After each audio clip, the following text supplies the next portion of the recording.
굴지 말라. 우리가 불을 피울 적에요. 정말 어린아이 같은 알지 못한 무식한 철이 들지 않는 그 다음에 악한 짐승 같은 성품을 가지고 그 불을 가지고 뭐랍니까? 사람을 태우고 해야 합니다.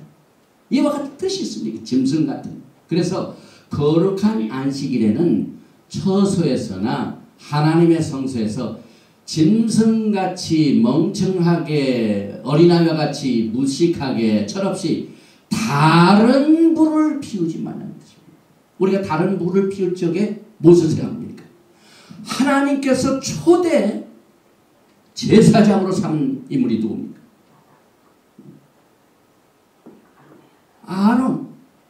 아론의 네 아들 중에 하나님을 섬기다가 다른 불을 피다가 죽은 인물이었습니다.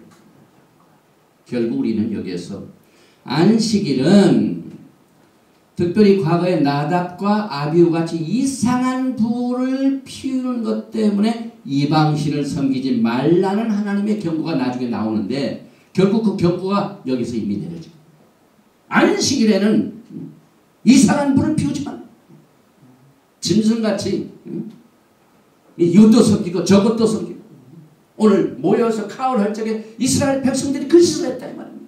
그래서 여기 보니까 안식일은 오직 신랑 대신 예수와와 신부가 함께 하나로 연합되는 표현을 위한 거룩한 성별입니다.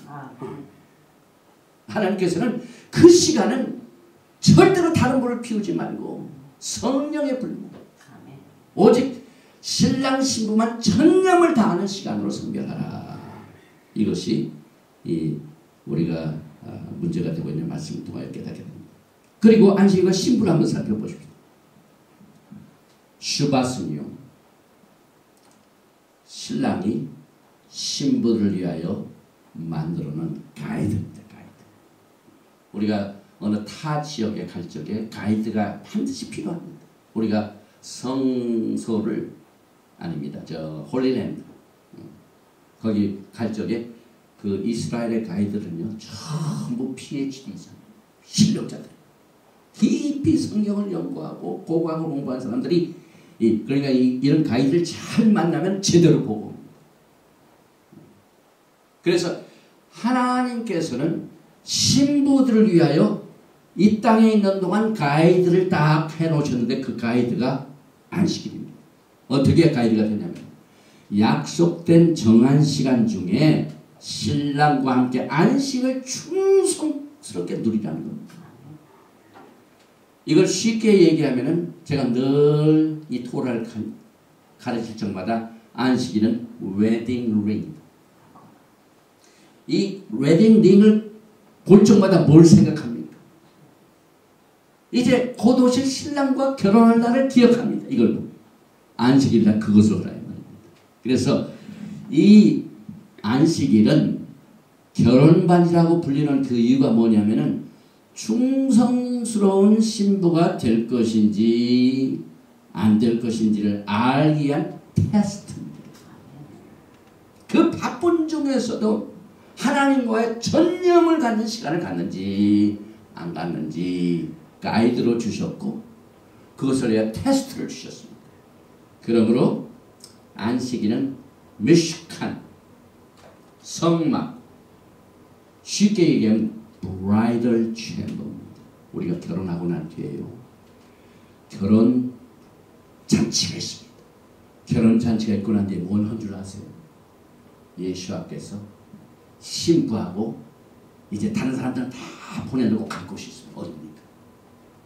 신랑과 신부만이 갖는 신부방 브라이덜 챔버. 그래서 사실 말하면 안방입니다. 결국은 안식일은 미식한 성막 브라이덜 챔버 신부의 안방의 가르침으로 시작. 장소의 성별, 시간의 성별 이것이 같이 갑니다. 결국은 안식일을 적당히 제쳐놓고는 신랑과 신부가 누리게 될 브라이덜 챔버도 없다는 얘기입니다. 지상에서 하나님께서 성막을 만들어 놓은 이유가 이 교훈을 위하여 우리에게 주셨습니다. 또 이 모에드를 한번 보십시다. 모에드는 절기입니다. 우리가 기도할 적에 오늘 이제 20몇 층만 있으면은 4월 6일부터 페이삭 뭡니까? 6월절이 시작해요. 여기에 봄절기, 이 봄절기에는 봄에 보면은 안식일은 7일째로 대표될 뿐만 아니라 야훼 하나님의 절기가 됩니다. 절기가 들어있는 안식일은 특별한 이만큼 중요합니다. 그래서 첫날과 마지막 날의 7일간의 무교절 행사는 High Holy Sabbath, 크고 거룩한 안식일. 절기 중의 안식일은 다른 안식일보다 더 크게 거룩하고 또 중요한 뜻을 가지고 있는 것으로 지정을 하십니다. 그 이유는 이 기간 중에 엄청난 일들이 벌어지기 때문에 그렇습니다. 이 7일간의 무교절 행사 때 무슨 일이 벌어진 줄 아세요? 예수께서 죽으시고 장사 지내시고 이와 같은 일들이 벌어졌습니다. 그래서 High Holy Sabbath입니다. 50일이 지났습니다. 50일에 토라를 주셨습니다. 그 50일 후도 크고 거룩한 안식일이 들어있습니다. 그래서 결국 하나님께서는 모에드, 장소, 시간, 이것이 같이 간다는 거예요. 가을절기는 아직 이루어지지 않았습니다. 가을절기에 뭐가 남았습니까? 나팔절이 남아있고 속죄절이 남아있고 그 다음에 초막절이 남아있죠. 그런데 가을절기의 안식일은 무슨 의미를 가지고 있습니까? 이것은 예언적인 나팔절, 용테루와 여기에 로시코데시, 뉴문 이것이 다 안식일과 함께 같이 지켜집니다. 그래서 여기에 가을절기의 안식일은 예언적 나팔절로 인도를 해주는데 나팔을 불어가지고 전 세계에 있는 사람들 모으게 하는 일을 하는데 신부로 하여금 결혼식 날로 향하게 해주는 이것을 위해 쓰임받습니다. 그런데 안식일은 초막절, The Feast of Tabernacles, 수콧이라고 그러죠. 이것이 소위 이제 웨딩 리셉션입니다. 이 안식일이 초막절 첫날입니다. 그 다음에 7일 성회가 있지 않습니까? 7일 성회가 끝나고 난 뒤에 쉐미니 아스레 8일째 성회가 있죠. 이 8일째 성회는 엑스트라 하루의 날입니다. 이게 안식일입니다. 그래서 이 8일째 성회 슈미니 아스레트는 신랑이 신부에게 결혼 하객들을 다 집으로 보낸 후에 신부에게 신랑과 함께 하루만 더 시간을 보내자고 요청하는 것입니다. 이 엑스트라 하루 이 보내는 것도 안식일입니다. 결국 모든 것이 다시 오실 메시아 예수와 깊은 관계가 시간, 장소와 연관이 되는데 오늘 그 안식일 메시지를 주시고 난 뒤에 성공할 수 있도록 하셨습니다. 결국은 재림 후에 메시아 왕국이 어떻게 됩니까? 모세가 시내산에 두 번째 내려가서 회중을 모으고 성막을 지키기 전에 안식일의 중요성을 강조한 이유는 예수께서 두 번째로 재림하셔서 제일 먼저 하시는 일이 사방에서 이스라엘에 흩어진 자들을 모으시고 바로 7천년째 메시아 왕국이 시작된다는 것을 계시한 겁니다. 마태복음 24장을 보십시오. 30절에 그때 인자의 징조가 하늘에서 보이겠고 그때 땅의 모든 족속들이 통곡하며 그들이 인자가 구름을 타고 능력과 큰 영광으로 오는 것을 보리라. 저가 큰 나팔 소리와 함께 천사들을 보내리니 저희가 그 택하신 자들 하늘 이끝에서 저 끝까지 사방에서 모으리라. 오늘 모은다는 말이 어디서 나와요? 가을. 하나님께서 모은다는 것은 중요한 뜻이 있습니다, 여러분. 그래서 안식일과 메시아 왕국은 7천년째, 천년왕국 7년째, 안식년 또 7일 곱하기 7 하면 주블리 희년이 되죠. 그 다음에 7일째 안식일이 되죠. 7번째 절기 초막절이 있죠. 하나님께서는 모든 것을 패턴을 따라 일하시는데 우리 목사님들이 가장 좋아하는 게 다 여기 들어있어요. 안식년 얼마나 좋습니까? 그래서 이 안식이라는 개념이 히브리 뿌리에서 보면 엄청난 복을 가지고 있습니다. 그냥 안식년에 내가 쉬어야 되겠다. 거기서 끝나는 게 아니에요. prophetic. 예언적입니다.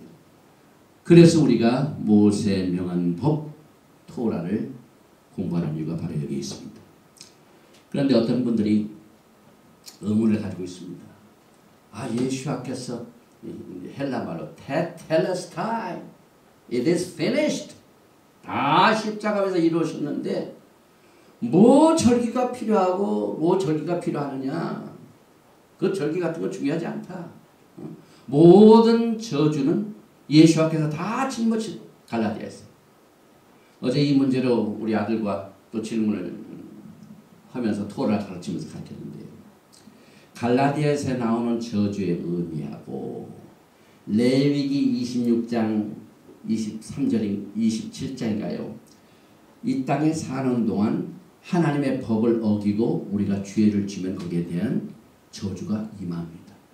그러면은 예수님께서 우리의 모든 죄를 다 짊어지셨기 때문에 저주가 다 사라졌는데 왜 여전히 저주가 있습니다. 믿는 자 가운데 병이라는 저주가 있습니다. 믿는 자 가운데 경제적인 어려움이라는 저주가 있습니다. 믿는 자 가운데 여러 가지 원치 아니하는 저주들이 아직도 이 땅에 남아 있습니다. 그걸 어떻게 생각하십니까?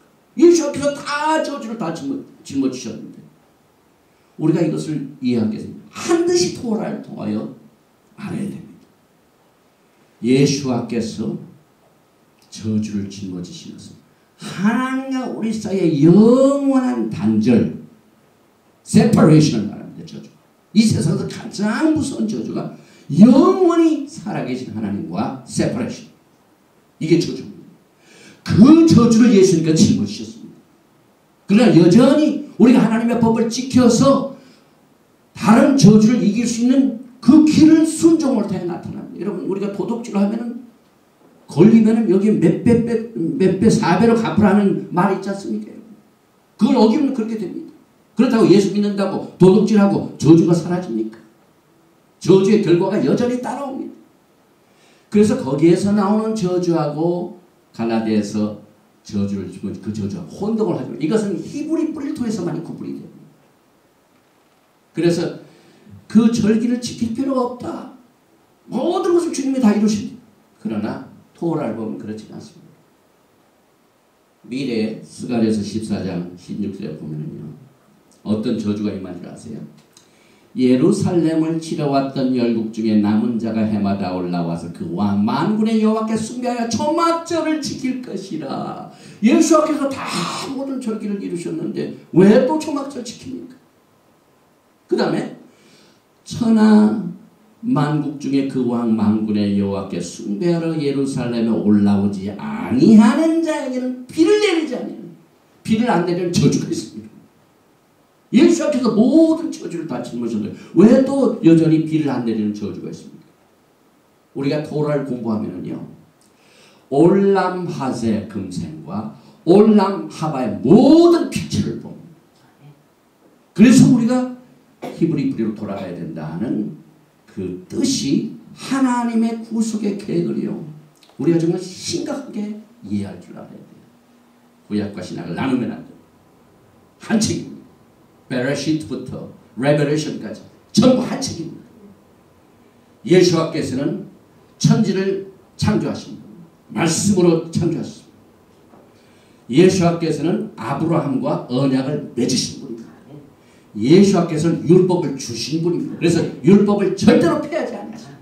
율법을 완성하십니다. 예수께서 모든 저주를 짊어지신 것은 그 토라를 통하여 저주를 받지 않도록 하나님께서 가이드라인을 주셨고, 지난번에 13 attribute of 하나님의 그 은혜의 13대 풍성이 나오는데 맨 마지막 13번째 그 품성이 뭐냐면은 죄를 회개하는 자에게는 용서하는 은혜가 있습니다. 그러나 죄를 회개하지 않고 회개의 기회를 줬건만 여전히 willfully 하나님을 거역하는 자는 저주가 있습니다. 그때 저주는 하나님과 영원한 이별입니다. 이것을 우리가 구분할 줄 알아야 돼요. 그래서 여전히 메시아니 왕국 때에도 십자가에서 이루어진 모든 저주는 하나님과 영원한 이별을 하는 것을 우리가 주님의 은혜로 받았기 때문에 로마서 8장에 생명의 성령의 법이 죄와 사망의 법에서 우리를 해방하였습니다. 그것입니다, 여러분. 그러므로 여기에 여전히 메시아의 왕국 때 초막절을 다 만들어 놓으시고 여기에 많은 사람들이 초막절을 지킵니다. 그러나 그 중에서 그 절기를 지킬 필요 없다고 하는 사람들에게는 비를 안 내리신다. 그런데 그건 뭐 천년왕국 때나 그렇지, 새하늘과 새 땅에서 새 예루살렘 때는 이제 모든 게 다 끝날 거예요. 아닙니다. 안식일은 새하늘과 새 땅 시대에도 계속됩니다. 이터니티. 이건 하나님께서 토라를 주신 것은 다 영원합니다. 그래서 여기 보니까 이사야서 66장 22절에 나 여호와가 말하노라 나의 지을 새하늘과 새 땅이 내 앞에 항상 있을 것 같이 너의 자손과 너의 이름이 항상 있으리라. 엄청난 복입니다, 여러분. 이터니티. 왜? 하나님과 우리 사이의 영원한 이별을 주님이 다 저주를 도만하셨기 때문에. 그래서 이사야서 66장 23절에 그 다음 말씀, 여호와가 말하노라 매 월삭과 매 안식일에 모든 혈육이 이르러 내 앞에 경배하리라.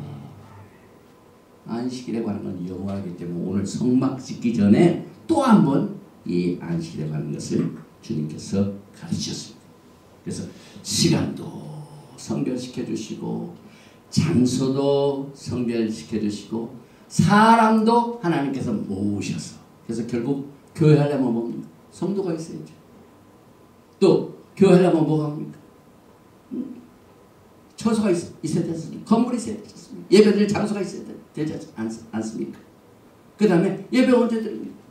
자, 하나님께서 교회 지을 이 모든 개척 개념을 토라에서 밝혔습니다. 사도행전 2장에 시작된 게 아닙니다. 그래서 결국 하나님의 관심사는 신랑이 원하는 것이므로 마음입니다. 그래서 그 다음 말씀이 그 하나님이 부르신 백성들의 마음을 소개해줘. 성막을 짓는데 엄청난 자료가 많이 들어가죠. 금도 많이 필요하죠. 은도 많이 필요하죠.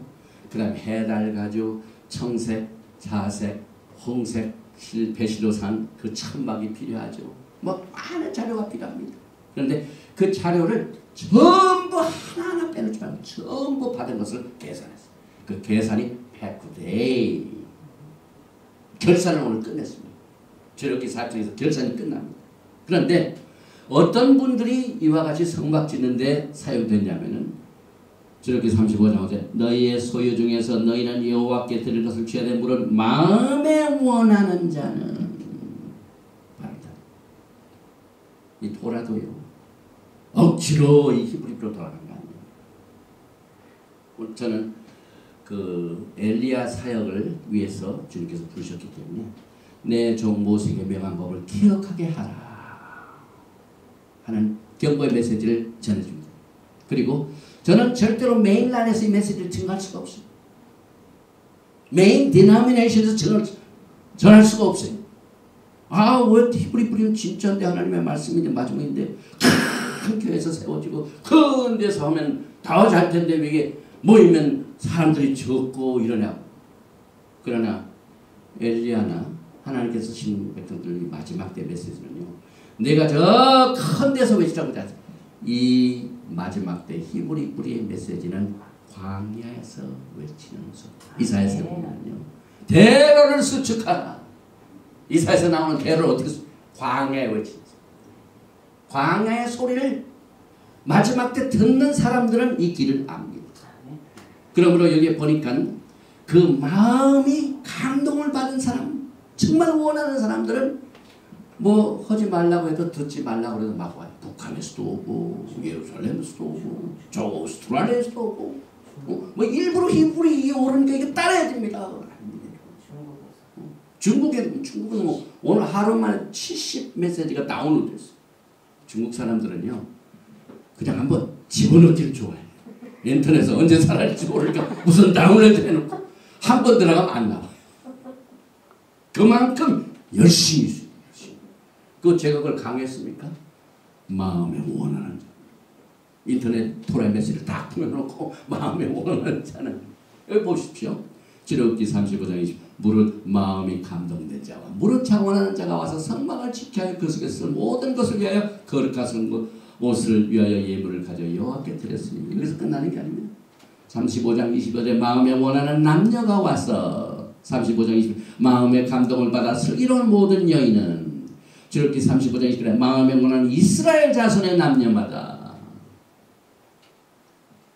신랑 대신 예수 앞에서는 신부로부터 이 마음을 원하시고 정말 예수를 사랑하기 때문에 그래서 이 마지막 때는요 이 토라를 통하여 예수께서 신부들에게 가이드라인을 주셨습니다. 이것이 나와 같이 영원히 거하게 될 신부들이 걸어가야 할 길이다. 그래서 여기에 성막 지을 적에도 하나님께서 출애굽기 35장 30절 하나님의 신을 그에게 충만하게 하여 지혜와 총명과 지식으로 여러 가지 일을 하게 하시되 또 그와 단지파 아히사막의 아들 오홀리압을 감동시키사 가르치게 하십니다. 지혜로운 마음을 그들에게 충만하게 하사 여러 가지 일을 하게 하시되 적각하는 일과 공교로운 일과 청색자세 홍색실과 가는 배실로 수놓은 일과 짜는 일과 그 교회 여러 가지 일을 하게 하시고 공교로운 일을 연구하게 하십니다. 성막 지은 것이 기적입니다. 그 성막 자체에 예수께서 내가 그들 중에 거할 성소를 나누어 짓되 그런데 요한복음에 보면은요 2장 20절에 유대인들이 가로되 이 성전은 46년 동안의 지역권을 내가 3일 동안에 일으키겠느냐 하더라. 그러나 예수와는 성전된 자기 육체를 가리켜 말씀하신 것이라. 오늘날 성전이